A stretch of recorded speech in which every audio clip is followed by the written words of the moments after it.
আপনারা সবাই জানেন যে বর্তমানে বাংলাদেশে বন্যা পরিস্থিতির কারণে বাংলাদেশের অনেক অংশহীন পানির নিচে চলে গিয়েছে। বাংলাদেশে ৩০ থেকে ৪০ লাখ মানুষ বর্তমানে পানিবন্দী হয়ে রয়েছে। বাংলাদেশের বিভিন্ন অঞ্চল ফেনী, নোয়াখালী নিম্নমানের যে অঞ্চলগুলো রয়েছে নিম্নতলের, সেগুলো অনেকটাই পানির নিচে ডুবে গিয়েছে। ছোট ছোট বাচ্চাদেরকে আমরা ভিডিওতে দেখতে পাচ্ছি যে তারা ডুবে রয়েছে এবং তাদের হাতের আশেপাশে যেসব ডাল রয়েছে সেগুলো ধরে রয়েছে শক্ত করে। তারা বাঁচার জন্য বাংলাদেশ থেকে অনেক রেস্কিউ টিম গিয়েছে তাদের উদ্ধারের জন্য।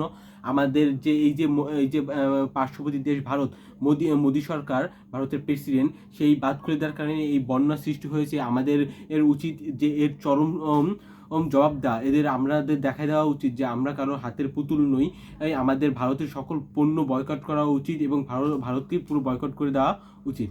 আপনারা যদি একটু লক্ষ্য করেন তবে দেখতে পারবেন যে এই যে বন্য কবলিন এলাকার তাদের সাহায্যের জন্য এগিয়ে এসেছে অনেক লোক, যেমন বেরাক, নগদ এবং 10 মিনিট স্কুল সহ বাংলাদেশের সামরিক বাহিনী, নৌবাহিনী এবং বিমান বাহিনী এবং আর্মি বাহিনীরা এবং সেনাবাহিনীরা সবাই কিন্তু আপনারা